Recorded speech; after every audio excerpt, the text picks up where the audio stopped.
HM Cragg was founded in 1968 by Harold Craig.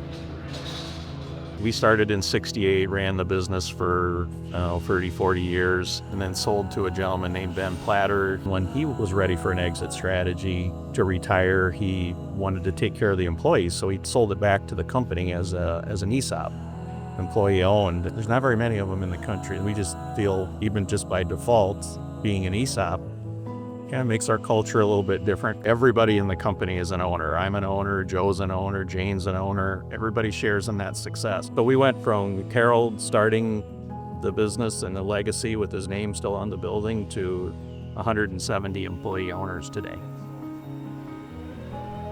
I had the distinct pleasure of meeting the now chairman of the board, Jim Smiley, 17 years ago. He happened to come upon a booth that I was in, and I was representing an assessment that helps with hiring. That was the start of my relationship with HM Cragg.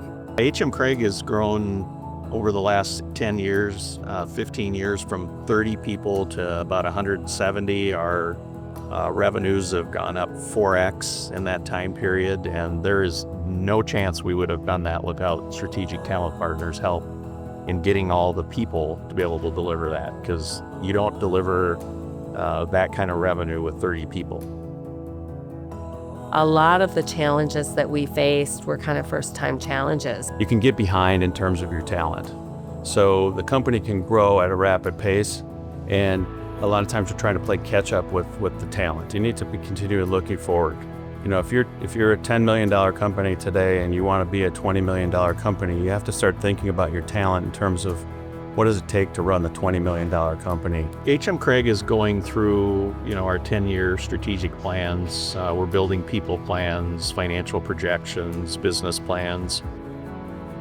The main reason we're doing 10-year strategic plans is that whole next generation of leadership, because we're going to have people retiring in key positions here soon, and we need to be ready for that. As a result of that 10-year plan, have added several key employees this year. Director level employees, field technicians, office workers. We started kind of just structuring conversations in a way where we really wanted to know what the state of the business is. And specifically, what our expertise is understanding, if you want to grow, what is the talent you're going to need to hit your growth goals? If you can understand your growth goals, you can start to visually represent that through your org chart. And that was us helping executives create what we call an org chart of the future. We knew we needed that next generation of leadership identified. We wouldn't have been able to do it without him. I mean, it's that simple.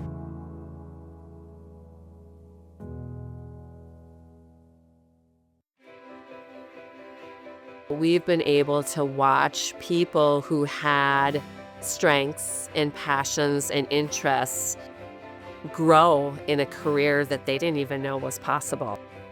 We can do that inside a company. Why would people want to leave?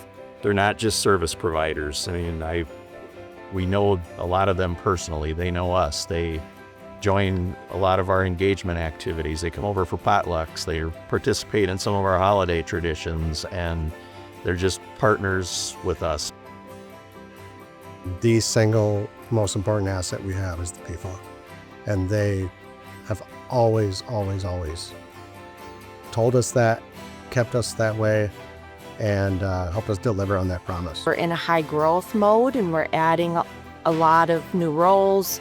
They have the expertise to know where to go to source and find good candidates, find the skills that we need. What they do when they jump out of bed every day is talent management. And if you get that part right, everything else works. We had to go from 0 employees to building out a service department, a parts department, a sales team overnight. And they helped us do that. I can't imagine trying to go through that if we had to go find partners at that time. It would have been a nearly impossible task. And they helped us do that where we didn't have to worry.